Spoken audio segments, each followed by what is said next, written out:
इसके बाद ब्राह्मणों की वंदना की है गोस्वामी जी ने। वंदौ प्रथम महीसुर चरणा, मोह जनित संशय सब हरणा। ब्राह्मण का कर्तव्य क्या है? ब्राह्मण के 3 स्तर होते हैं। ऐसे तो 10 विध ब्राह्मण भी शिवपुराण इत्यादि में बताए गए हैं, लेकिन 3 प्रकार के स्तर ब्राह्मण के प्रधानता से शास्त्रों में भी वर्णित हैं और समाज में भी देखने को मिलते हैं। एक है जाति ब्राह्मण। जाति ब्राह्मण से तात्पर्य है कि ब्राह्मण कुल में जन्म हो गया, शरीर उसको किसी पूर्वकृत पुण्य के माध्यम से ब्राह्मण कुल में मिल गया। ये जनसामान्य की बात हो गई, इसमें और कोई विशेषता नहीं है। पूर्व जन्म के किसी पुण्य के फलस्वरूप भगवान ने उसको ब्राह्मण कुल में भेज दिया, इसके अतिरिक्त और कोई विशेष बात उसमें नहीं है।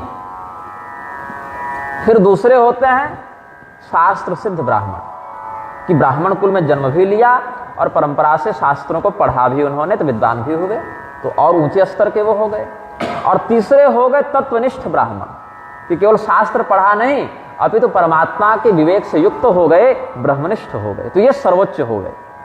तो 3 स्तर पर ब्राह्मणत्व की चर्चा शास्त्रों में न्यूनतम है। ऐसे तो 10 विध ब्राह्मण भी हैं, लेकिन इतना कम से कम समझ लेना चाहिए। एक तो जाति ब्राह्मण, जाति सिद्ध, शास्त्र सिद्ध और ब्रह्म सिद्ध। तो जाति सिद्ध ब्राह्मण जन्मना ब्राह्मण है, मात्र उतने अंश में सम्माननीय है, लेकिन उनका सत्कार भले कर दो, उनको प्रणाम सीताराम भले कर दो, लेकिन शास्त्र जानते नहीं तो उनकी संगति से शास्त्र ज्ञान तो मिलेगा नहीं। तो शास्त्र सिद्ध ब्राह्मणों की संगति करो, जिन्होंने अध्ययन किया है, उन बातों का ज्ञान प्राप्त किया है अपने गुरुमुख से, तो वहां से शास्त्र ज्ञान मिल जाएगा। लेकिन इसमें भी समस्या क्या है कि बहुत बार ऐसा होता है कि शास्त्रों में तो वो निपुण हैं, पोथी की बात तो जानते हैं, लेकिन सदाचारी नहीं हैं। कुछ भी खाएंगे, कुछ भी पिएंगे। अब पोथी पढ़ लेना अलग विषय है, और संयम पूर्वक तपस्या पूर्वक जीवन को व्यतीत करना अलग विषय होता है। तो शास्त्रों के अक्षरों का तो ग्रहण कर लिया, लेकिन तात्पर्य का ग्रहण नहीं किया। अक्षर राशि शब्द राशि का तो संग्रह कर लिया, लेकिन शास्त्र का जो लक्ष्यार्थ था परमात्म बोध से वो वंचित रह गए। तो किस ग्रंथ में क्या लिखा है इसको तो जानते हैं, लेकिन उसका अनुभव जैसा होना चाहिए वैसा नहीं कर पाते। तो इसीलिए उनको सर्वोत्तम में नहीं गिना। सर्वोत्तम में तो वो है जो शब्द ब्रह्म में भी निष्णात हो और परब्रह्म में भी निष्णात हो। परमात्मा का अनुभव 2 प्रकार से होता है, उस महत सत्ता का अनुभव 2 प्रकार से होता है। द्वे ब्रह्मणि वेदितव्ये शब्द ब्रह्म परम च यत्, शाब्दे ब्रह्मणि निष्णातः परम ब्रह्माधिगच्छति। 2 प्रकार से अनुभव वेद उपदिष्ट करते हैं, और पुराणों में भी ये बात मिलती है। शब्द ब्रह्म और परब्रह्म, 2 की चर्चा। शब्द ब्रह्म क्या है? परब्रह्म का निरूपण करने वाले वेदादि धर्मशास्त्रों को ही शब्द ब्रह्म कहा जाता है। शब्द हैं इसमें ना, अक्षर हैं, शब्द हैं, श्लोक हैं, मंत्र हैं, तो ये क्या है? शब्द ब्रह्म है। और जो व्यक्ति शब्द ब्रह्म में निष्णात हो जाता है, उस वेद इत्यादि के महत्व को, तत्व को समझ जाता है, वही परब्रह्म के पूर्ण स्वरूप को समझ लेता है। तो श्रीमद्भागवत की परंपरा का यदि स्मरण करेंगे तो जहां पर एक प्रसंग आता है कि वेदव्यास जी बड़े व्यथित थे, बेचैन थे, असंतोष था, फिर देवर्षि नारद आकर उनको अपने पूर्व जन्म का वृत्तांत बताते हैं और चतुश्लोकी श्रीमद्भागवत का उपदेश करते हैं। वहां पर शाब्दे ब्रह्मणि निष्णात, दोनों लक्षण उसमें दिखता है कि शब्द ब्रह्म में भी वो निष्णात हैं और परब्रह्म में भी निष्णात हैं। शब्द ब्रह्म और परब्रह्म दोनों में निष्णात जो व्यक्ति होता है वह पूर्ण गुरुपद का अधिकारी हो जाता है। और यही कारण है 5-5 वर्ष के बालकों को, ध्रुव जी को, प्रहलाद जी को ऐसा प्रशिक्षित कर दिया नारद मुनि ने। अब नारद मुनि का तो स्वरूप बड़ा दिव्य है, बड़ा उत्तम है, यहां तक कि जिन्होंने आदि काव्य रामायण की रचना की उनके गुरु भी नारद मुनि थे। भगवान श्री रामचंद्र जी का जो तत्व है, जो कथानक है, वो वाल्मीकि जी को किसने बताया? नारद मुनि ने बताया। तपस्वाध्याय निरतम तपस्वी वाग्विदाम्बरम नारदम परिपप्पच्छ वाल्मीकि मुनि पुंगवम। वाल्मीकि जी ने श्री राम तत्व के विषय में जिज्ञासा कहाँ पूछी? नारद मुनि के पास पूछी। कृष्ण भगवान का जब चरित्र लिखने वेदव्यास जी बैठे तो कहाँ पूछे? नारद मुनि से पूछे। तो नारद मुनि जो वेदव्यास जी के भी गुरु रूप में हैं, वाल्मीकि जी के भी गुरु रूप में हैं, बताइए आजकल उनको जोकर के समान लोग दिखा दे रहे हैं सीरियल में, टीवी में, तो कितना बड़ा अपराध है, कितना बड़ा वैष्णव अपराध है, संत निंदा है। वेदव्यास जी और वाल्मीकि जी को तो उपहास की दृष्टि से नहीं बताते ना, तो उनके गुरु की निंदा कैसे करते हो? तो देवर्षि नारद शब्द ब्रह्म में भी निष्णात हैं, पर ब्रह्म में भी निष्णात हैं। तो ऐसा विप्र जो है, ऐसा ब्राह्मण तो सर्वोत्तम होता है। तो यहाँ गोस्वामी जी ने ब्राह्मणों का संस्तवन किया है। कैसे ब्राह्मणों का? तो मोह जनित संशय सब हरना, मोह से जो संशय हमारे हृदय में उत्पन्न हो, उस प्रकार का संशय, सर्वविध प्रकार का संशय जो हरण कर दें, ऐसे ब्राह्मणों के चरणों को हम प्रणाम करते हैं। अच्छा, इसके कई अर्थ लगते हैं। गोस्वामी जी की लिखने की शैली बड़ी अद्भुत है। एक ही चौपाई पर बार बार चिंतन करें तो विविध प्रकार के भाव वहां से निकलकर सामने आते हैं। तो बंदों प्रथम ही सुरचरणा, एक अर्थ यह भी निकल सकता है कि सबसे पहले हम ब्राह्मणों को प्रणाम करते हैं, ये भी एक अर्थ निकल सकता है। दूसरा अर्थ ये निकल सकता है कि ब्राह्मणों में जो प्रथम श्रेणी के ब्राह्मण हैं उनको प्रणाम करते हैं। जैसे हमने 3 श्रेणियां बताई, तो प्रथम श्रेणी के, फर्स्ट डिवीजन जिसको कहते हैं, उत्तम श्रेणी के जो हैं, जो शास्त्र ज्ञान में भी निपुण हैं और परमात्मा तत्व का भी अनुभव जिन्होंने कर लिया है, इनको प्रणाम करते हैं। ये भी एक भाव निकल सकता है। तो गोस्वामी जी ने जो लिखा है वो ऐसी शैली में लिखा है कि लोग जिस प्रकार का दर्शन करना चाहें उस प्रकार से अर्थ का अधिग्रहण कर लेते हैं। ये दिव्यता है इस ग्रंथ की। केशव संहिता का भाव यहाँ व्यक्त करते हैं।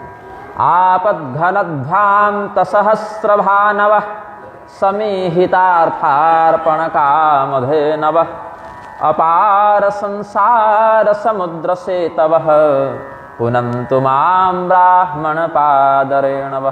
500 शब्द भी कहीं आया, 500 या रेणु शब्द रजकण के पर्याय के रूप में प्रयुक्त है।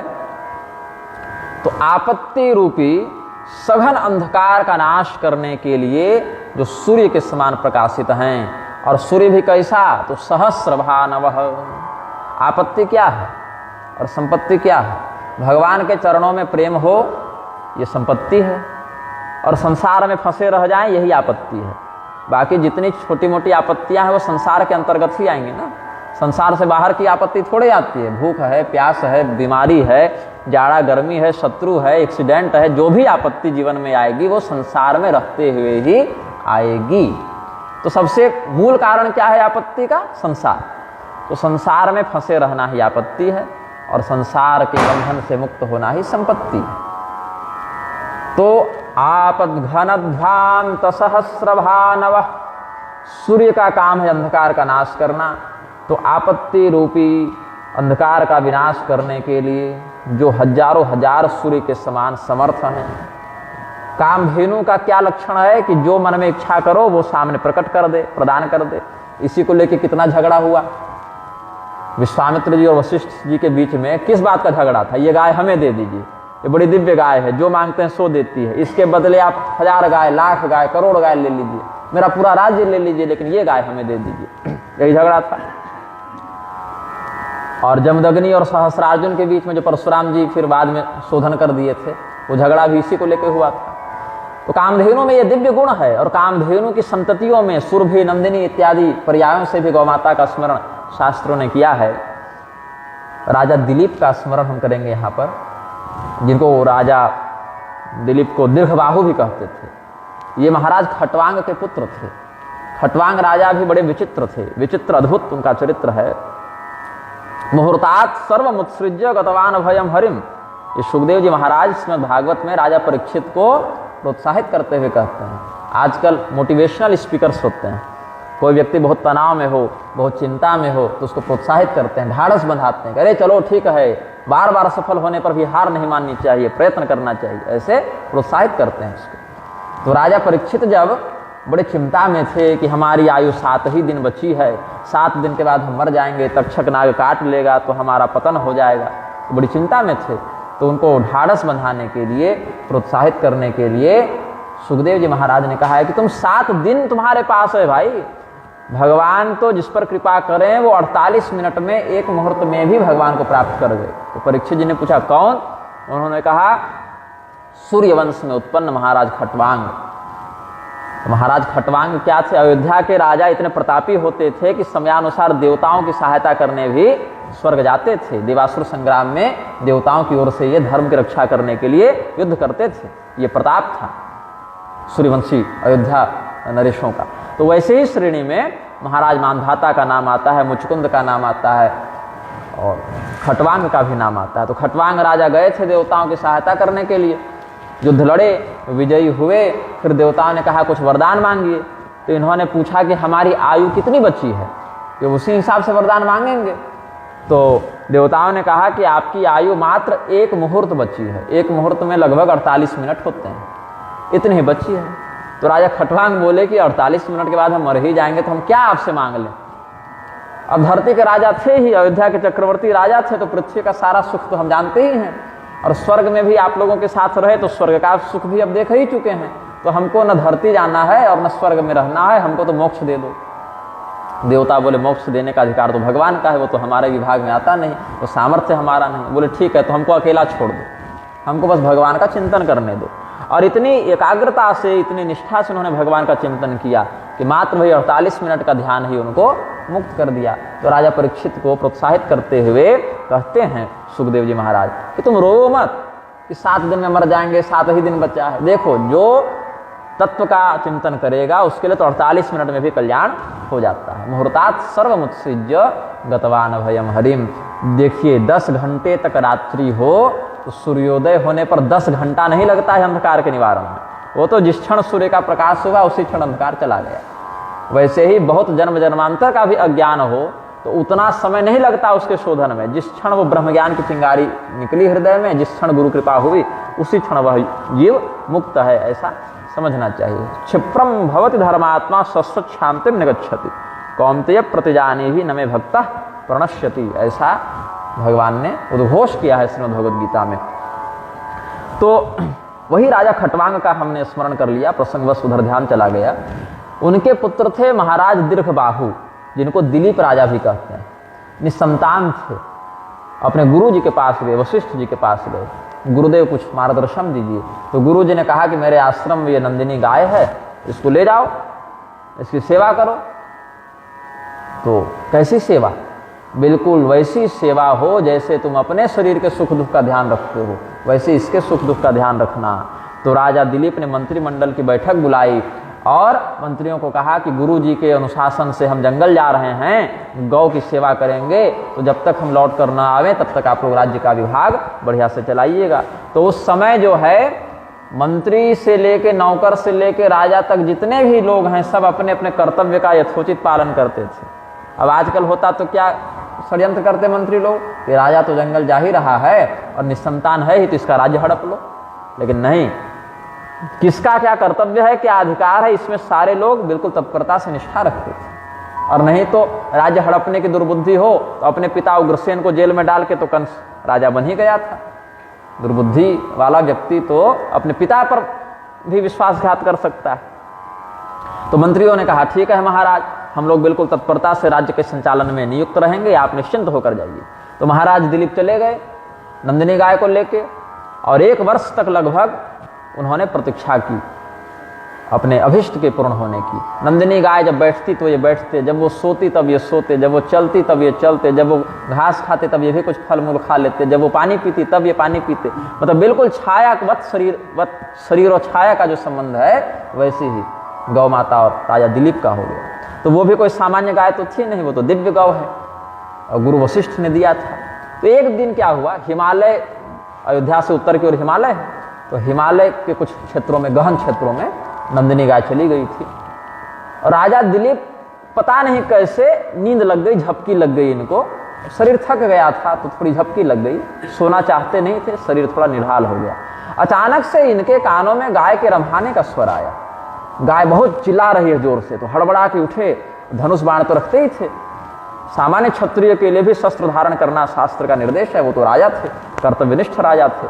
तो वो दौड़ते हुए उस ध्वनि का अनुसरण करते हुए गए, तो क्या देखते हैं, एक गुफा है और गुफा के बाहर गौ माता पड़ी हुई है और सिंह उनको खाने के लिए तैयार है। बिल्कुल ठीक समय पर पहुंचे, गाय मरी नहीं थी, ठीक सिंह ने अपना प्रहार किया ही था। सिंह को देख के चिल्लाई थी और जब तक राजा गए तब तक सिंह झपट्टा मार चुका था, बस प्रहार नहीं किया था, बस अपने नियंत्रण में रखा था। तो राजा दिलीप जब गए हैं और सिंह को मारने के लिए तरकस की ओर हाथ बढ़ाया कि तीर निकाल के अब सिंह को मारेंगे, तो जैसे ही ऐसे तरकस में हाथ किया, वो उनका हाथ तरकस में चिपक गया, वो अस्तंभित हो गया। जैसे लकवा मार जावे तो काम न करे, तो हाथ चिपक गया और सिंह मुस्कुराने लगा, हंसने लगा। कहो राजन, हमारा वध करोगे? अरे तुमसे तो तीर नहीं निकल रहा। मनुष्य के वाणी में बोला। तो राजा दिलीप समझ गए ये कोई सामान्य सिंह नहीं है, ये तो कोई दिव्य प्रतीत होता है। तो पूछे आप कौन है बताइए। तो अवे हिमाम किंकरम अष्टमूर्ते, परिचय दिया है सिंह ने कि मुझे तुम भगवान शिव का सेवक जानो, हम भगवान शिव के सेवक हैं। बोले प्रभु आपको हम प्रणाम करते हैं, लेकिन ये तो हमारे गुरु जी की गाय है, इसको छोड़ दीजिए आप, हमारे गुरु जी ने बड़े विश्वास के साथ सौंपा है, तो बहुत दिक्कत हो जाएगी। बोले देखो ये क्षेत्र जो है वो हमारा विहार क्षेत्र है, यहीं हम रहते हैं और हमारी यहाँ पर ड्यूटी लगी है, हमारा यहाँ पर नियोजन किया है भगवती पार्वती ने। ये सब देवदार के पेड़ देख रहे हो, ये भगवती पार्वती का बगीचा है। और यहाँ से हाथी गुजरते थे तो उनके शरीर में जब खुजली होती थी तो देवदार के वृक्ष से अपने शरीर को रगड़ते थे, तो छाल निकल जाती थी, तो वृक्ष सूखने लग जाते थे। तो हमारी मैया पार्वती जी ने कहा मुझे कि तुम यहाँ पर उन हाथियों से इस बगीचे की सुरक्षा करना, तो हम यहीं रहते हैं और हम तो तुम्हारे राज्य में जाकर नहीं शिकार कर रहे हैं। अब कोई हमारी गुफा के पास आएगा तो हम तो खाएंगे उसको, ये तो हमारा स्वभाव है, तो हमारी भी गलती नहीं है। तो राजा दिलीप ने कहा कि कुछ ऐसी चर्चा हुई, फिर निर्णय ये लिया गया कि देखिए ये गाय जो है वो गुरु जी की गाय है और आप इसको खा तो नहीं सकते हैं। रही बात भूख की, तो हम आपका भी अधिकार नहीं हनन करेंगे, आप इस गाय को छोड़ दीजिए और हमें खा लीजिए। ये राजा दिलीप ने बलिदान दिया है। वहीं लेट गए, वैसे हाथ चिपका हुआ था, लेट गए कि आप हमको खा लीजिए और नेत्र बंद कर लिए। तो कुछ समय के बाद उनके कानों में एक स्वर सुनाई पड़ा कि उठो पुत्र, हम तुम पर प्रसन्न हैं। तो नेत्र खोले तो देखे कि वहाँ नंदिनी गाय है और सिंह है नहीं। तो पूछे मैया वो सिंह कहाँ गया? बोले वो सिंह था नहीं कोई, तो हमने ही तुम्हारी परीक्षा लेने के लिए माया रची थी, ये सारी माया वो गाय की रची हुई थी। तो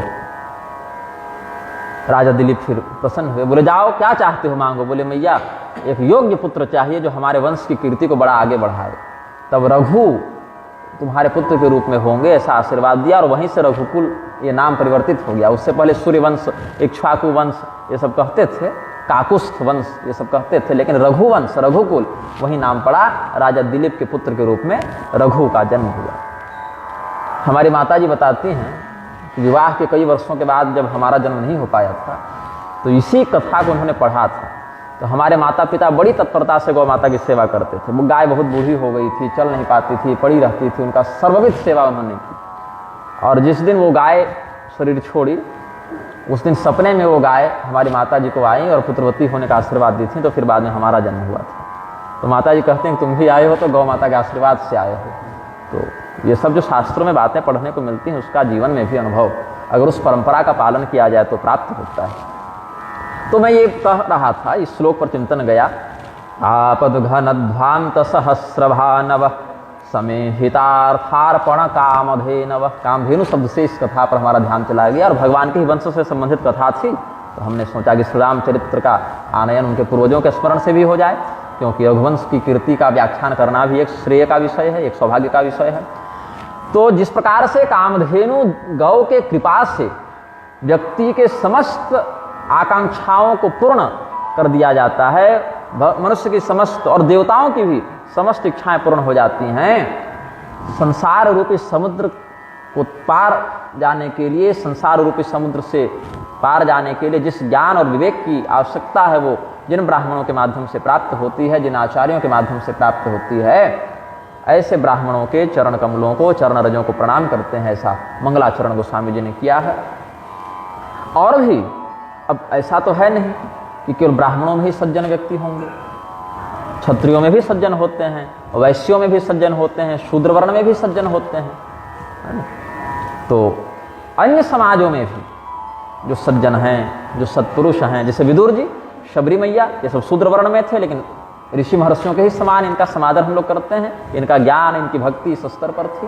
क्षत्रियों में धर्मराज युधिष्ठिर हैं, राजा नल हैं, भीष्म पितामह हैं, इन सब का ज्ञान भक्ति ये सब का जो स्तर है उसके कारण सम्मान है। वैश्यों में तुलाधार वैश्य हैं, शूद्रों में पैजवन शूद्र हैं, और भी निषादों में व्याधों में धर्मव्याध इत्यादि हैं।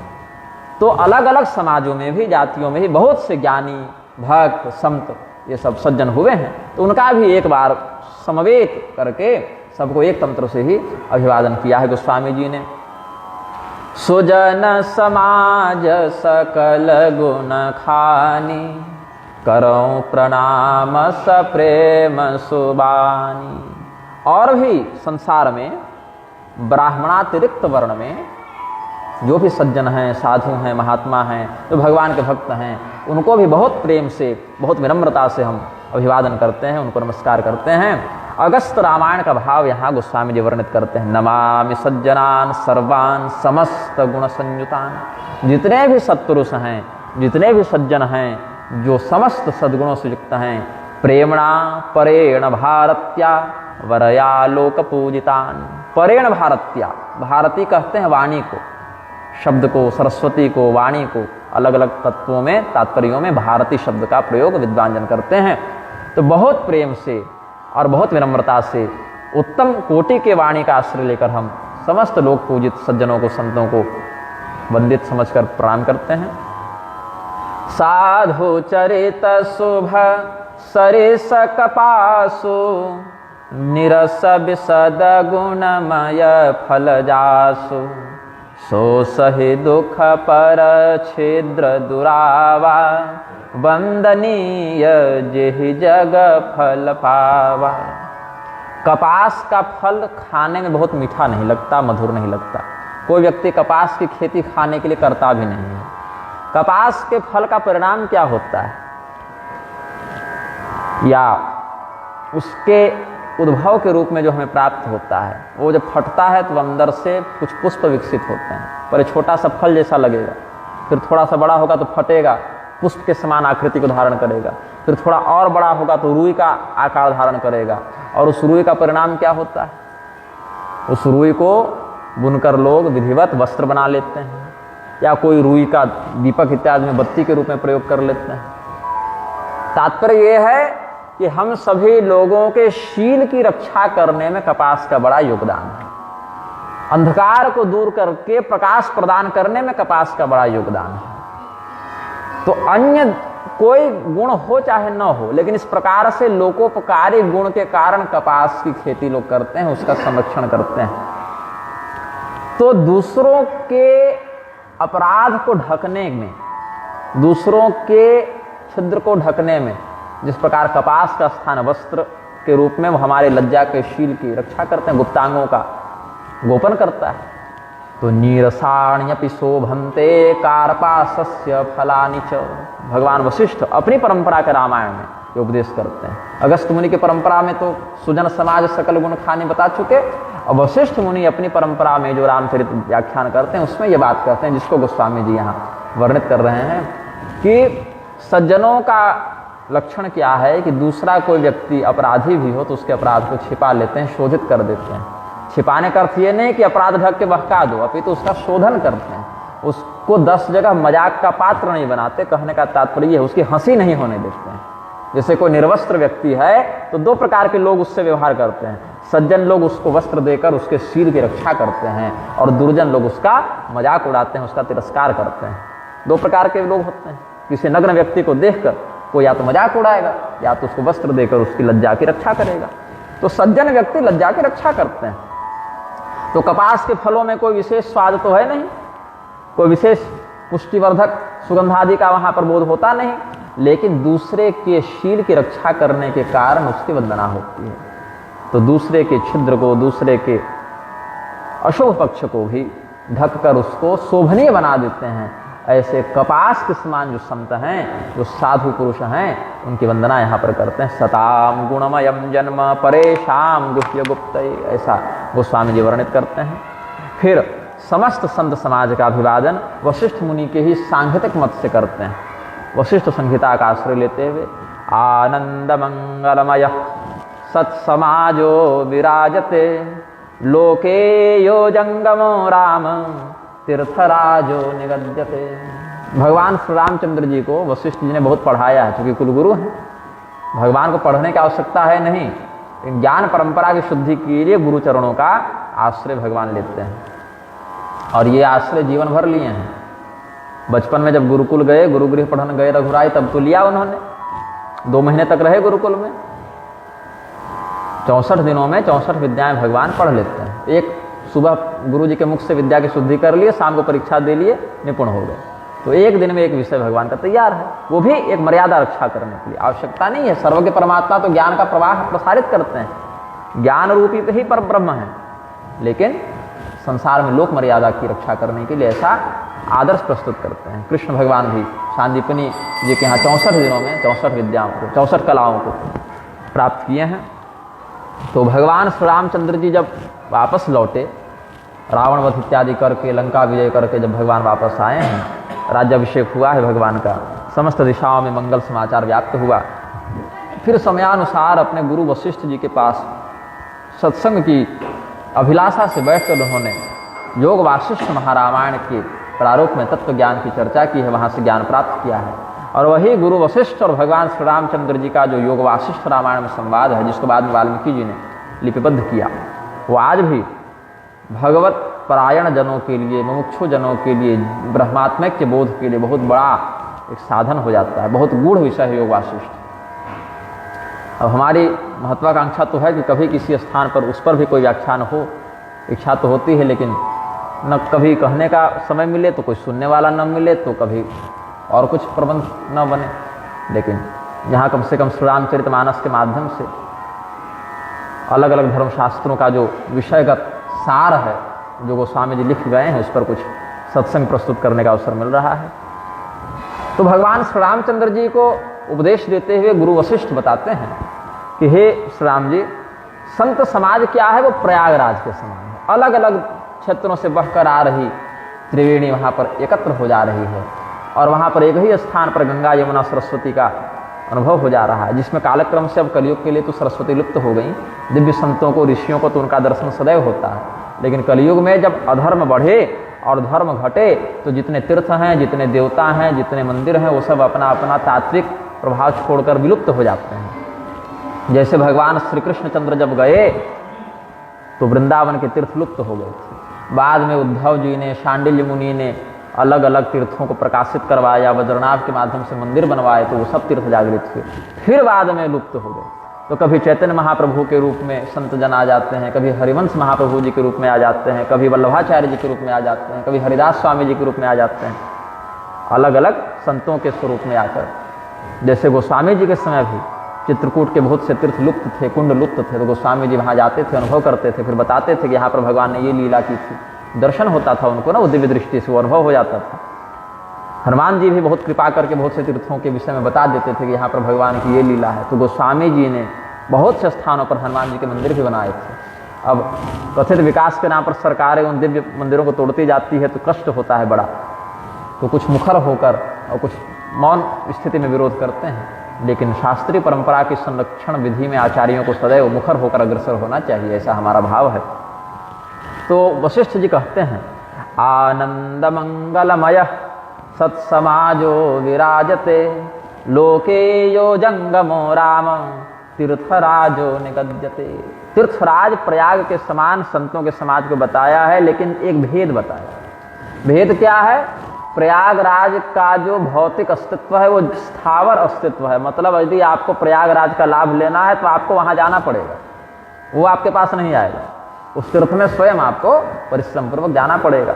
लेकिन समस्त प्रकार के मंगलों को प्रदान करने वाला यह जो संत समाज है, यह संत समाज जो है वह चलता फिरता तीर्थ है, जंगम तीर्थ है, जंगम प्रयाग है। मतलब हो सकता है कि विभीषण जी के समान आप घर में सोए हुए हों और राम राम कह के उठे और सामने हनुमान जी के रूप में कोई संत मिल जाए। सुंदरकांड में प्रसंग होता है, तो ऐसा भी हो सकता है। तो जंगम तीर्थ और स्थावर तीर्थ, नह्यम मयानि तीर्थानि, ये सब जो वचन है भागवत में कि केवल नदियों में बहता हुआ जल ही तीर्थ नहीं होता है, और केवल मंदिरों में पत्थर के रूप में जहाँ प्राण प्रतिष्ठा करके भगवान की अर्चना हो रही, केवल वही देवता नहीं है। अपितु उन देवता के तत्व को हृदय में धारण करने वाले संत भी चलते फिरते तीर्थ होते हैं। ते पुरन तिरुकाले न, ये सब वो सब तीर्थ तो जाने पर परिश्रम से कल्याण करते हैं, लेकिन संत गण तो अतिशीघ्र जंगम भाव से भी कल्याण कर देते हैं। ये सब मार्कंडेय मुनि के साथ जब सत्संग हुआ है महादेव जी का, भागवत महापुराण के 12वें स्कंध में, तो वहाँ ये सब चर्चाएं हुई हैं। तो इसी बात को गोस्वामी जी कहते हैं, मुद मंगलमय संत समाजो जिमि जग जंगम तीरथ राजू। इस चौपाई में भी एक पाठ भेद मिलता है, कहीं जिमि जग जंगम है और कहीं जो जग जंगम है, ये भी एक पाठ भेद मिलता है। अर्थ वही है, तत्व का निरूपण जो लक्ष्यार्थ है गोस्वामी जी का वही है। अब इसमें एक और भाव व्यक्त होता है हृदय में। तीर्थराज प्रयाग में 3 वेणियां हैं, त्रिवेणी भी कहते हैं। एक वेणी भगवती गंगा के रूप में है, एक भगवती यमुना के रूप में है, एक भगवती सरस्वती के रूप में है, जिनका दर्शन अभी केवल सिद्ध संतों को होता है और जन सामान्य को दर्शन नहीं होता है। अब कुछ काल के बाद जैसा प्रदूषण बढ़ रहा है, जैसा अधर्म बढ़ रहा है, हो सकता है कुछ काल में भगवती गंगा और भगवती यमुना का उपलब्ध स्वरूप भी दुर्लभ हो जाए, ये भी हो सकता है। और जब तक है तब तक उनका शास्त्रोक्त विधि से सेवन करना चाहिए सत्पुरुषों को। और ऐसे तो अनेकानेक संप्रदाय हैं, अनेकानेक उपासना मार्ग हैं, लेकिन 3 उसमें बड़े प्रधान हैं। एक शैव, वैष्णव, शाक्त, ऐसे 3। भगवान विष्णु को केंद्र में रखकर आराधना करने वाले, भगवान महादेव जी को केंद्र में रख के आराधना करने वाले, और भगवती दुर्गा को केंद्र में रखकर आराधना करने वाले। तो 3 प्रधान वेणियां संप्रदाय परंपरा में देखने को मिलती हैं। और इसमें एक निरूपण और किया जाता है।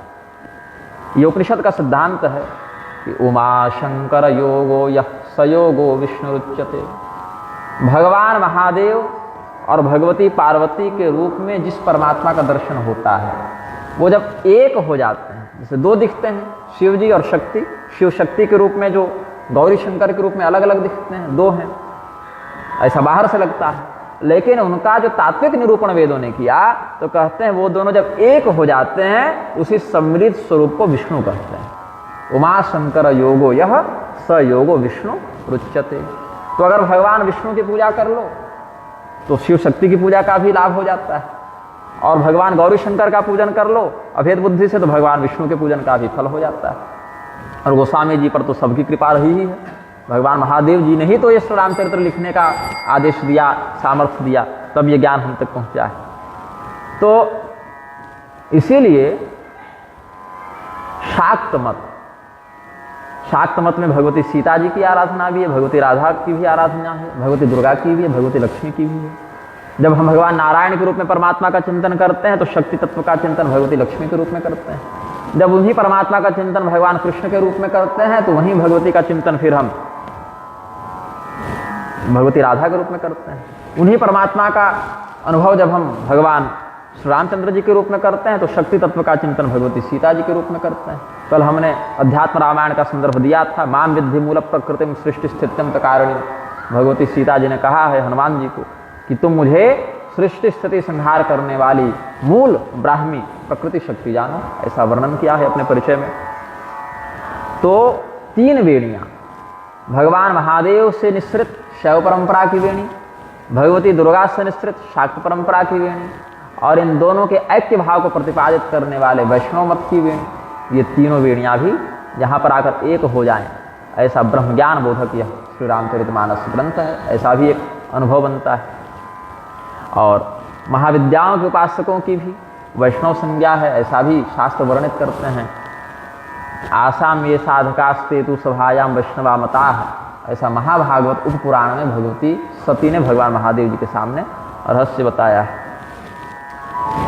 अब तीर्थराज प्रयाग के रूप में इस प्रकार से भाव को व्यक्त करते हुए इनका वर्णन गोस्वामी जी अपने दिव्य ज्ञान विधा से करते हैं। अलग अलग वेणियों का भी एक भाव व्यक्त करते हैं। पुलस्त संहिता के मत का आश्रय लेकर इन तीनों वेणियों का वर्णन किया गया। गोस्वामी जी ने जो यहाँ सरस्वती जी का वर्णन किया, गंगा जी का वर्णन किया, यमुना जी का वर्णन किया, वो वर्णन कहाँ से प्राप्त है? पुलस्त संहिता से प्राप्त है। पुलस्त संहिता में कहते हैं राम भक्तिर यत्रास्ति पुण्या भागीरथि प्रभो विचारो ब्रह्मणश्चैव तत्प्रचारः सरस्वती। ये जो त्रिवेणी है, तीर्थराज प्रयाग के 3 धाराएं हैं, उनमें सरस्वती नाम वाली धारा का क्या लक्षण है? तो जहां पर भगवान श्री रामचंद्र जी की सरस्वती और भागीरथी दोनों को एक ही श्लोक में जोड़े हैं, जो कि गोस्वामी जी भी उसी शैली में अनुदित किए हैं इस विषय को। राम भगति जहाँ सुरसरी धारा, सरस्वती ब्रह्म विचार प्रचारा। यहाँ पर कुछ पाठ भेद टंकन दोष इत्यादि भी प्रतियों में हो सकता है, और इनका स्पष्ट दर्शन अभी तो नहीं हो रहा है, क्योंकि ब्रह्म विचार बड़ा गूढ़ भी होता है। ब्रह्म विचार आंतरिक विषय होता है, बाहर से उसका, जैसे भक्ति का बाहुल्य तो बाहर से दिख जाता है भजन कीर्तन इत्यादि के माध्यम से, लेकिन जो ब्रह्म का चिंतन अंदर से होता है वो बाहर से लक्ष्य नहीं होता। इसलिए जड़ भरत जी जब ब्रह्म का चिंतन करते थे अंदर से, तो बाहर से लगता था कोई पागल है, कोई मूर्ख है। सुखदेव जी का चरित्र, अलक्ष्य लिंगो निजलाभ तुष्टो, कैसे हैं सुखदेव जी? बाहर से उनका तत्व निरूपित नहीं हो पाता है, अंदर से परब्रह्मनिष्ठ महात्मा है, अवधूत हैं, परमहंस हैं, और बाहर से लगता है कि जो जड़ हैं, मूर्ख हैं, बहरे हैं, पागल हैं। ऐसा भी महात्माओं का लक्षण देखने को मिलता है। क्वचित स्वस्थ, क्वचित भ्रष्ट, क्वचित वेदांत पारग। अवधूत वृत्ति में स्थित महात्मा का लक्षण कहीं कहीं लगता है कि बहुत प्रसन्न है, स्वस्थ चित्त है, कहीं लगता है भ्रष्ट हो गए हैं, और कहीं लगता है कि वेद वेदांत के बड़े निपुण विशेषज्ञ हैं। तो उनका स्वरूप बाहर से सीधे सीधे समझ में नहीं आता है। तो राम भक्ति यत्रास्ति पुण्या भागीरथी प्रभु, जहाँ भगवान श्री रामचंद्र जी की भक्ति का बाहुल्य देखने को मिले, वहाँ जानो कि ये भगवती गंगा है। राम भगवती जहाँ सुरसरी धारा, और सरस्वती जी क्या है? परमात्मा का जहाँ तात्विक निर्गुण निष्कल निर्मल स्वरूप चिंतित हो, वो भगवती सरस्वती हैं। और भगवती यमुना कौन है? तो विधि निषेधमय कलिमल हरणी, कर्म कथा रवि नंदनी बरनी। भगवती रवि नंदिनी, भगवान सूर्य की पुत्री हैं यमुना। सूर्य देव का नाम है कलिंद, इसीलिए सूर्य पुत्री यमुना को कालिंदी भी कहते हैं। श्री कृष्णावतार में ये भगवान श्री कृष्ण की 8 प्रधान पटरानियों में 4थे नंबर की पटरानी है भगवती कालिंदी। तो भगवान श्री रामचंद्र जी के भक्ति को गंगा जी का स्वरूप बता दिया, और जो आंतरिक तात्विक ब्रह्मचिंतन है उनको सरस्वती का रूप बता दिया। अब इसमें एक बहुत सुंदर और तात्विक मर्म है जिस पर ध्यान देना बड़ा आवश्यक है। आजकल इस बात पर ध्यान लोग नहीं देते। भक्ति के नाम पर उत्पात अधिक हो रहा है। आजकल देखेंगे, जिस पर मलुक पीठ वाले स्वामी राजेंद्र दास जी ने भी बड़ा सुंदर वक्तव्य दिया था। ठाकुर जी को, गोपाल जी को क्या करेंगे? होटलों में घुमाते रहेंगे, एक डलिया रख लेंगे और कुछ फूल डाल लेंगे और उस पर लड्डू गोपाल जी को विराजमान कर लेंगे, और जहीं तहीं घुमाते फिरेंगे कि हम तो अपने भगवान के बिना रह नहीं सकते। ये गलत है। अपने स्तर से हमने भी विरोध किया था, और स्वामी राजेंद्र दास देवाचार्य जी ने भी विरोध किया था अपने व्याख्यान में। तो ऐसा नहीं होना चाहिए। भगवान के आप भक्त हैं, सौभाग्य का विषय है, लेकिन भक्ति को अभिव्यक्त करने का भी एक मार्ग भगवान ने निश्चित किया है। अन्यथा उत्पाता योपकल्पते, ये भी कहा। ऐसी भक्ति जो मनमौजी हो जाए वो तो उत्पात को जन्म देती है। भगवान ने क्या आदेश दिया है? श्रुति स्मृति ममैवाज्ञे यस्त उल्लंघ्य वर्तते, आज्ञा भंगी मम द्वेषी मद्भक्तोऽपि न वैष्णवः। वेद हमने नहीं लिखा, आपने नहीं लिखा। भगवान के मुख से सन्मार्ग का 3 कांडों में, कर्मकांड, ज्ञान कांड और उपासना कांड, इन 3 कांडों में व्याख्यान करने वाले वेद कौन है? भगवान के श्वास हैं, निश्वास हैं। श्वास यदि नहीं रहे तो शरीर को बड़ी वेदना होती है। श्वास के अभाव में शरीर तड़पने लगता है, इसलिए श्वासासार शरीरस्य, ये भी एक सूक्ति मिलती है। शरीर का सार तो श्वास है। जल और अन्न के बिना कुछ समय रह जाएंगे, लेकिन श्वास के बिना बहुत देर रहना संभव नहीं है। और भगवान के श्वास क्या है? यस्य निश्वसितो वेदाः, भगवान के श्वास हैं वेद। और उन्हीं वेदों के मर्म को समझकर भगवान की ही अन्य विभूतियों ने, मनु महाराज इत्यादि ने, वेदव्यास जी ने, वशिष्ठ जी ने, अंगिरा ने, अत्रि ने स्मृतियों का प्रतिपादन किया। मनुस्मृति, व्यास स्मृति, अंगिरा स्मृति, अत्रि स्मृति, कात्यायन स्मृति, शंख, लिखित, गौतम, पराशर, 18 प्रधान स्मृति, 18 उप स्मृति, 18 औप स्मृति, तो 54 स्मृतियां हो गई। फिर इसमें बाधुल स्मृति, लल स्मृति, ये सब और भी आचार्यों के मत हैं जो श्रुति सम्मत मत में ग्राह्य हो जाते हैं। और इन्हीं श्रुति स्मृति मत का अनुसरण करते हुए हर एक द्वापर के अंत में भगवान एक विशेष अवतार को उत्सर्जित करते हैं जिसको कहते हैं व्यास। एक पद है जिसको कहते हैं व्यास। वेदों का विस्तार करने से इनको वेदव्यास भी कहते हैं। तो अभी के जो वेदव्यास हैं उनका नाम है श्री कृष्ण द्वैपायन, जो महर्षि पराशर के पुत्र हैं। इनकी परंपरा सीधे भगवान नारायण से चली है। भगवान नारायण से ब्रह्मदेव का प्राकट्य हुआ। ब्रह्मदेव के मानसिक पुत्र के रूप में महर्षि वशिष्ठ का प्राकट्य हुआ। वशिष्ठ जी का विवाह अरुंधति देवी से हुआ। अरुंधति और वशिष्ठ के संयोग से शक्ति मुनि का जन्म हुआ। शक्ति मुनि का विवाह अदृश्यमती देवी से हुआ। अदृश्यमती और शक्ति के संयोग से पराशर मुनि का जन्म हुआ। पराशर मुनि का कानीन विवाह, कानीन संतान को जन्म दिया। मतलब कुमारावस्था में सत्यवती थी, जो पिछले जन्म में अच्छोदा नाम की पितृकन्या थी और अपने पिता अमावसु के शाप से वो पृथ्वीलोक में मछली के गर्भ से उत्पन्न हुई थी। और उनको शाप था कि कुमारावस्था में तुम्हें पुत्र को जन्म देकर शाप से मुक्त हो जाओगे। ये पूरी बात है। इस पर हम पहले दीर्घ वक्तव्य निर्गत कर चुके हैं और अपनी पुस्तकों में भी इसका लेखन कर चुके हैं। तो बहुत से लोग कहते हैं कि वेदव्यास मछुआरन की संतान थी। ऐसा नहीं है। वो राजा उपरिचर वसु के तेज से उत्पन्न अच्छोदा नाम की कन्या थी, जो अपने पिता के शाप से, अमावसु नाम के उनके पिता थे। वस्तुतः हुआ ऐसा था कि उस कन्या ने अपने पिता को कभी देखा नहीं था। और देवता बूढ़े होते नहीं, देवता सदैव स्वस्थ और सुंदर होते हैं।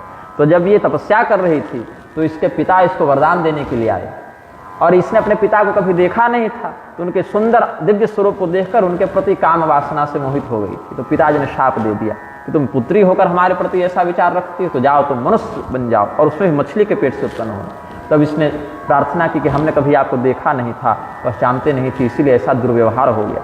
तब उन्होंने कहा ठीक है, कुमारावस्था में तुम्हें पुत्र को जन्म दोगे। इसी घटना चक्र को पूर्ण करने के लिए महर्षि पराशर वहां उपस्थित होते हैं। और कहा उन्होंने कि हमारे चित्त को मथित करने में बड़ी बड़ी अप्सराएं समर्थ नहीं हुई, हमारे मन को डिगाने में बड़े बड़े कामदेव इत्यादि समर्थ नहीं हुए, फिर हमारा मन यहाँ क्यों भटक रहा है। तब उन्होंने ध्यान लगाया और देखा कि ये कालचक्र का ऐसा विधान ही है। फिर उस कन्या ने कहा कि कुमारियावस्था में हम बच्चे को जन्म देंगे तो बड़ी बदनामी होगी। बोले इस रहस्य को कोई व्यक्ति तात्कालिक समय में नहीं जान पाएगा, बाद में ये रहस्य खुलेगा। फिर कहा कि फिर जिसकी संतान हो चुकी हो उससे विवाह कौन करेगा। बोले तुम्हारे कौमार्यावस्था को हम पुनः सुरक्षित कर देंगे। फिर उसने कहा हमारे शरीर से मछली की गंध आती, हमसे आप कैसे रमण करेंगे। तो कहा कि तुम्हारे मछली के गंध को हम पद्म के गंध में परिवर्तित कर देते हैं। तो योजन गंधा नाम पड़ गया। 1 योजन तक कमल की सुगंध उनमें हो गई। फिर कहा बच्चे के जन्म के बाद लालन पालन कैसे करेंगे। बोले वो भी चिंता नहीं, बच्चा जन्म लेते ही बड़ा हो जाएगा, सीधे तपस्या के लिए निकल जाएगा। तो श्री कृष्ण द्वैपायन वेदव्यास जब प्रकट हुए हैं, यमुना जी में एक टापू था, वहीं पर जन्म हुआ है और वहीं पर, इसलिए द्वैपायन नाम पड़ा द्वीप में। अयन का अर्थ क्या बताए थे? निवास स्थान, घर, आश्रय। द्वीप ही जिनका आयन हो, ऐसे द्वैपायन महर्षि हैं। वो भगवान के वो 17वें अवतार हैं। 24 अवतारों की गणना में श्रीमद् भागवत महापुराण में 17वें अवतार के रूप में उनका वर्णन किया गया है। अलग अलग चतुर्युगी में अलग अलग दिव्य शक्तियां भगवान नारायण के ज्ञानावेश से युक्त होकर वेदव्यास के पद को सुशोभित करते हैं।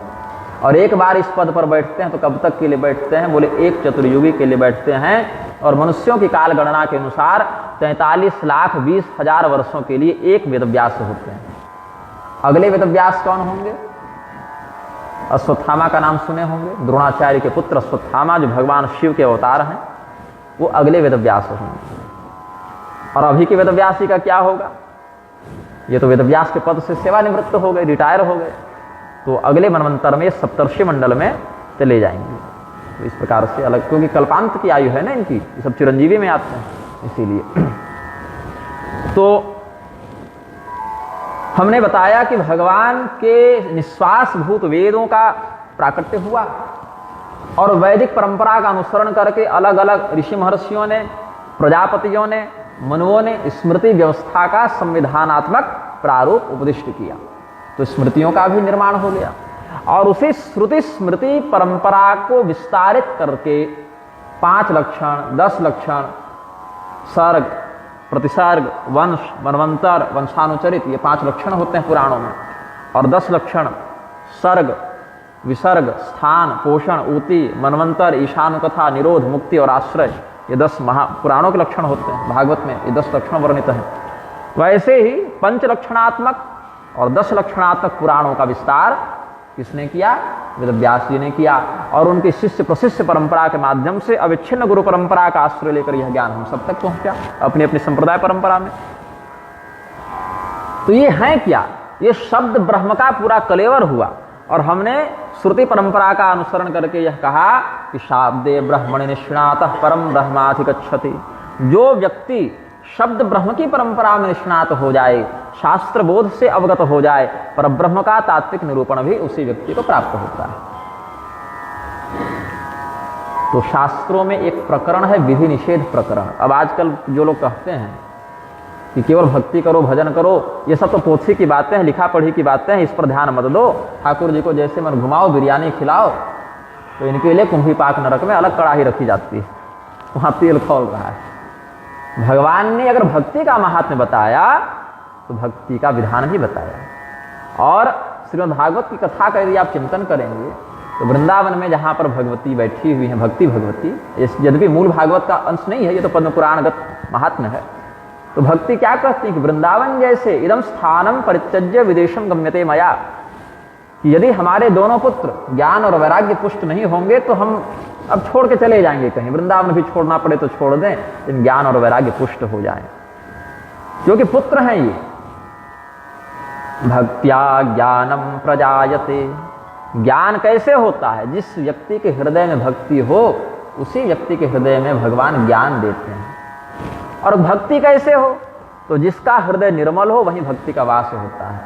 अशुद्ध चित्त में भगवान की भक्ति नहीं टिकती, उसके लिए हृदय की निर्मलता प्रधान और हता में आता है। तो निर्मल कैसे होगा? कर्तव्य कर्मों को भगवत परायण होकर करने से हृदय निर्मल होता है। भगवान उपदेश करते हैं कि जिस भी व्यक्ति का जो कर्तव्य शास्त्र निश्चित करते हैं, चाहे वर्णगत कर्तव्य हो, आश्रमगत कर्तव्य हो या लिंगगत कर्तव्य हो, 10 विभागों में यह समाज व्यवस्थित है। ब्राह्मण, क्षत्रिय, वैश्य, शूद्र, ये 4 वर्ण हो गए। ब्रह्मचारी, गृहस्थी, वानप्रस्थी, सन्यासी, ये 4 आश्रम हो गए। और इनके मध्य स्त्री और पुरुष, ये 2 लिंग हो गए। तो इस प्रकार से 4 आश्रम, 4 वर्ण और 2 लिंग, इसमें 10 विध समाज व्यवस्थित है। और इसमें प्रत्येक व्यक्ति के लिए शास्त्रों ने कर्तव्यों का निश्चय किया हुआ है। इसमें अगर किसी व्यक्ति को अपना कर्तव्य यह लगता है कि गलत है या थोड़ा अशुद्ध लग रहा है तो भी उसका परित्याग न करे। सहजं कर्म कौन्तेय सदोषम अपि न त्यजेत्। दोषयुक्त प्रतीत होने पर भी, जैसे निषाद का कर्तव्य है व्याध वृत्ति से आजीविका चलाना, मछुआरे का कर्तव्य है मत्स्यापहरण से अपनी आजीविका चलाना, वहां उसके लिए वह कर्म दोषकारक नहीं है। दूध बेचना क्या है? धर्म है कि अधर्म है? ये धर्म और अधर्म सीधे सीधे नहीं पता चलेगा। यह देखना पड़ेगा कि दूध बेचने का काम कर कौन रहा है। तो यदि ब्राह्मण दूध बेचे, दूध का व्यापार करे तो अधर्म है, और ग्वाला करे तो धर्म है ना। अधर्म पंचधा भाति, 5 प्रकार से अधर्म भी दिखता है। विधर्म, परधर्म, आभास, उपमा, छल, ये सब अधर्म के पंचशाखीय प्रारूप भी शास्त्रों में वर्णित है। तो सीधे सीधे किसी काम को कह के नहीं कह सकते तो धर्म है कि अधर्म है। अपनी पत्नी से संतान उत्पन्न करना धर्म है, और पड़ोसन से व्यभिचार है, अधर्म है, जार संतान हो जाएगी, दंडनीय है। तो गर्भाधान रूपी कृत्य धर्म है कि अधर्म है? विधिपूर्वक अधिकृत भार्या में गर्भाधान करना धर्म है, अविधिपूर्वक अनधिकृत तत्व में गर्भाधान करना अधर्म। बाकी प्रक्रिया तो वही है। उसी प्रकार से शास्त्रों ने विधि और निषेध बताए, और प्रत्येक व्यक्ति के कर्तव्य का निश्चय करके जो विधि निषेध का व्याख्यान शास्त्र करते हैं उसमें निष्ठा रखते हुए ही वह व्यक्ति परम कल्याण को प्राप्त करता है। यहां तक कहते हैं भगवान, स्वकर्मणा तमभ्यर्च्य सिद्धिम विन्दति मानवः। उस परमात्मा की संसिद्धि कैसे होती है? स्वकर्मनिष्ठ व्यक्ति अपने कर्म के माध्यम से ही परमात्मा का सानिध्य प्राप्त कर लेता है। संत रैदास थे, उनकी जो चमड़ा धोने वाली जो कठौती थी, उस कठौती से ही उनको परमात्मा की संसिद्धि हो गई, क्योंकि कर्तव्यनिष्ठ व्यक्ति थे। तो तुलसीदास जी के राम नाम जप में जो प्रभाव है, वो गंगा तट पर बैठकर संध्या गायत्री करके और जो भगवान का चिंतन कर रहे हैं उससे भी वही परिणाम मिला। जो चमड़ा धोते हुए रैदास ने भगवान का चिंतन कर लिया, वहाँ उनको वही फल मिला। सदन कसाई को भी वही परमात्मा मिले और नरसिंह मेहता को भी वही परमात्मा मिले।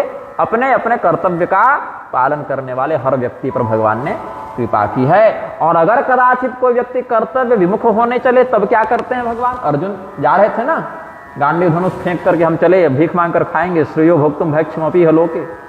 भगवान ने कहा नहीं, भीख मांगने का काम तो सुदामा जी कर ही रहे हैं।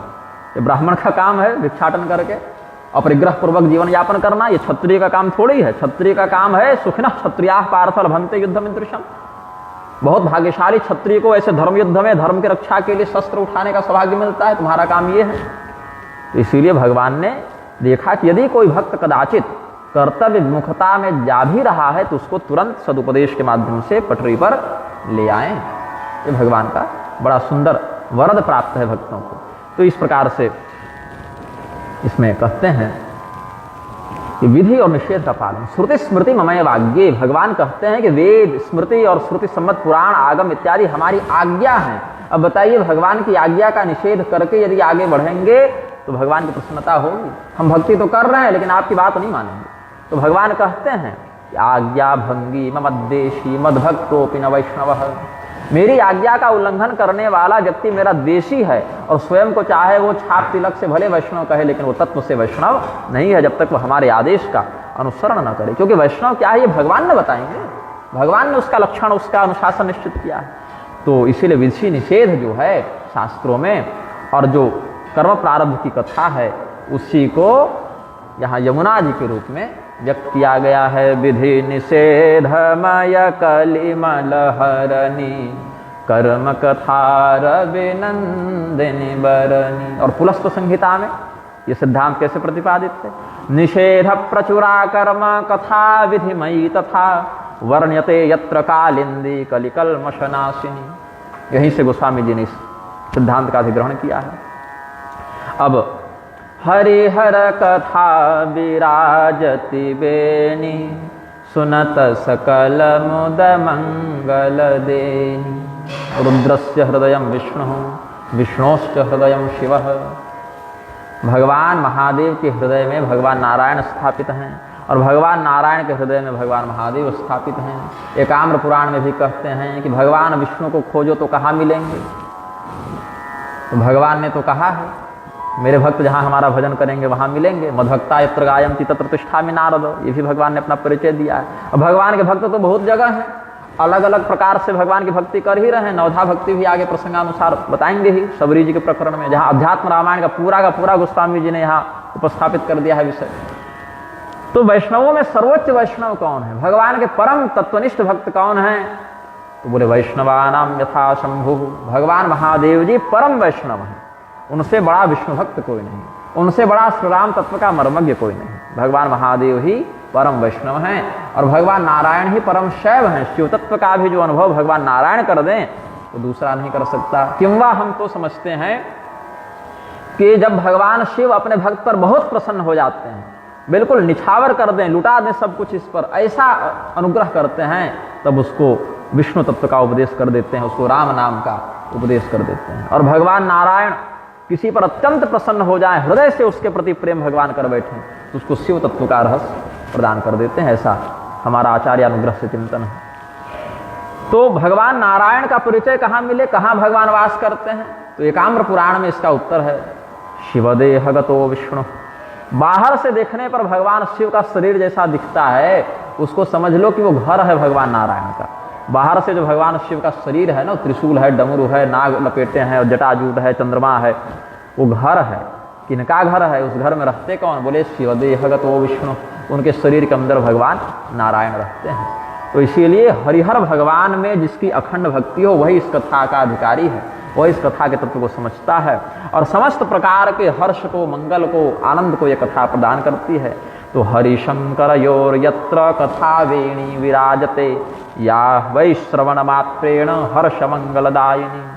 अब तीर्थराज प्रयाग से जब उपमा दे रहे हैं तो अगल बगल के विषयों का भी अक्षय वट का वर्णन किया बट विश्वासो अचल निज धर्मा तीर्थ राज समाज सुकर्मा स्वकीयो यस्तु विश्वास स्वक्षयो बट उच्यते क्षेत्रस्याचलता धर्म पुण्यात्मान समाजिन। पुण्यात्माओं का यह जो समाज है, बुध मंगलमय संत समाजो, धर्मात्माओं का, सज्जनों का यह जो समाज है, इसमें स्वधर्म पर जो विश्वास है, स्वधर्मे निधनम श्रेय परधर्मो भयावह।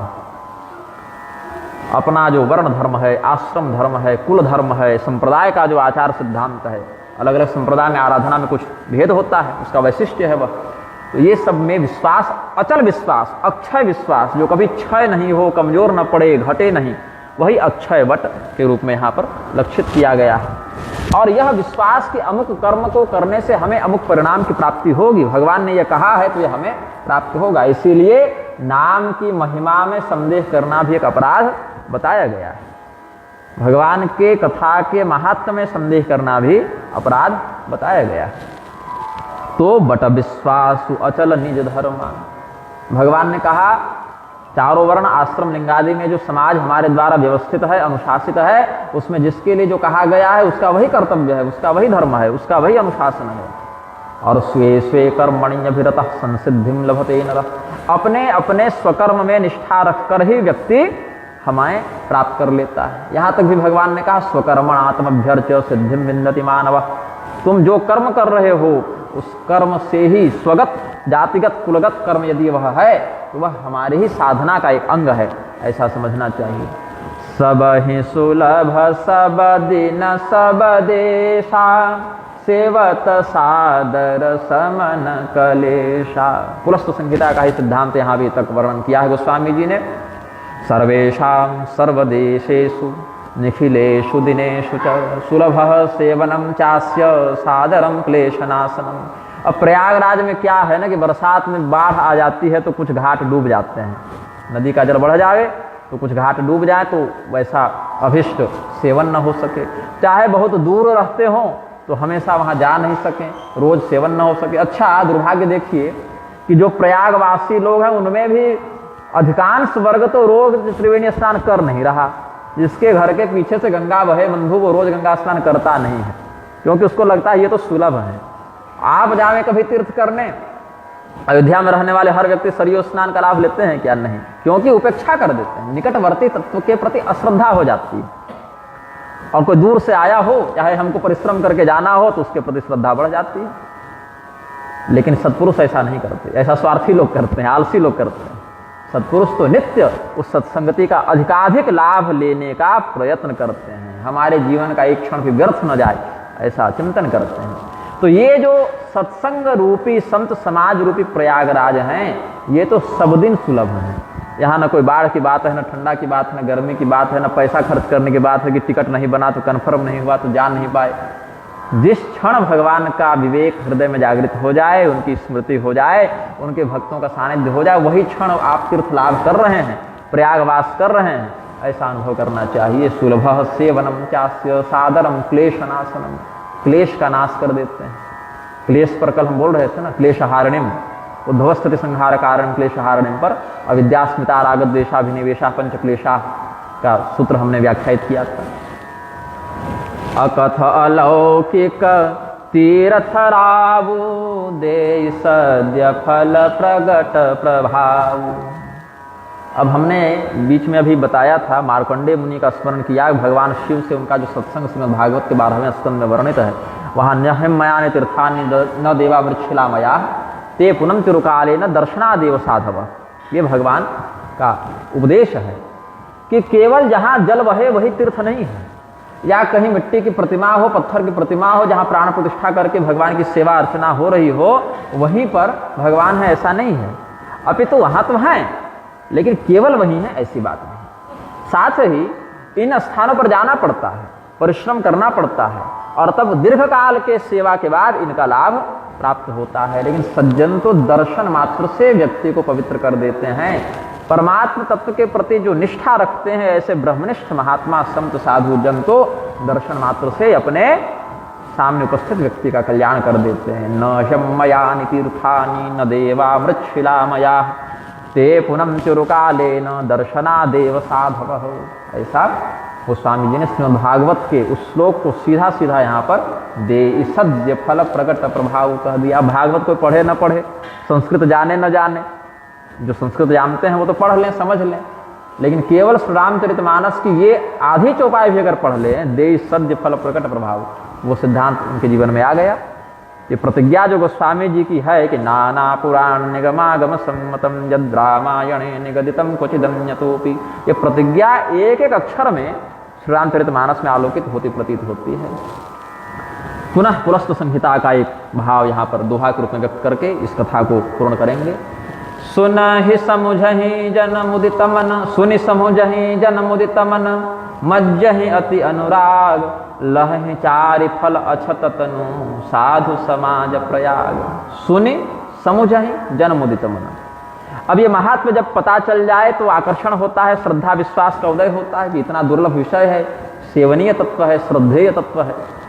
तो जो सज्जन हैं, जो हृदय से भगवान के प्रति प्रेम का भाव रखना चाहते हैं, वो इस प्रयाग का कभी परित्याग नहीं करते, सत्संगति का कभी परित्याग नहीं करते, सदैव इसका सेवन करते हैं, इसमें स्नान करते हैं, इसके तट पर जप करते हैं, तर्पण करते हैं, भगवान का भजन करते हैं और चारों प्रकार के फल को प्राप्त करते हैं। ये नहीं केवल मोक्ष, अपितु धर्म, अर्थ और काम, इन पुरुषार्थों को भी प्राप्त करते हैं। अब कलयुग में क्या है, अर्थ और काम तो बच जाता है, लेकिन धर्म और मोक्ष चला जाता है। इधर से भी गायब हो गए, उधर से भी गायब हो गए, बीच के केवल अर्थ और काम बच गए।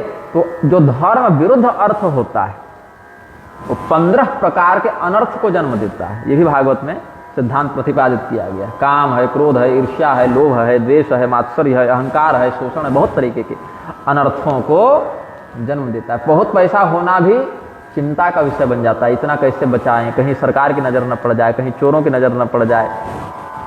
तो अधिक धन होना भी व्यक्ति को सुखी नहीं बनाता। तो भगवान ने बताया है कि अर्थ में भी यदि असंतुलन हो जाए तो वह 15 प्रकार के अनर्थ को जन्म देता है, और काम, इच्छा, ये सब भी धर्म विरुद्ध हो जाए तो व्यक्ति को तुरंत नरक भेज देता है। 3 प्रकार के नरक के जो द्वार हैं, काम, क्रोध और लोभ। त्रिविधम नरकस्येदं द्वारम नाशनमात्मनः, काम क्रोधस्तथा लोभस्तस्मादेतत्त्रयं त्यजेत्। काम, क्रोध और लोभ, ये तीनों नरक जाने के एकदम फाटक खुले हुए हैं। गीता के 16वें अध्याय में भगवान ये उपदेश करते हैं।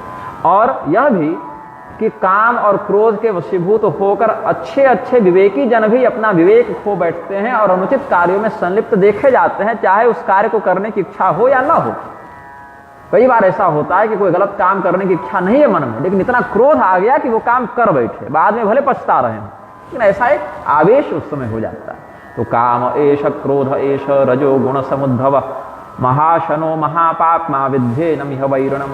सबसे बड़ा शत्रु लक्षण क्या है, इसका पेट कभी नहीं भरता और ये क्रूर से क्रूर काम भी कर बैठता है।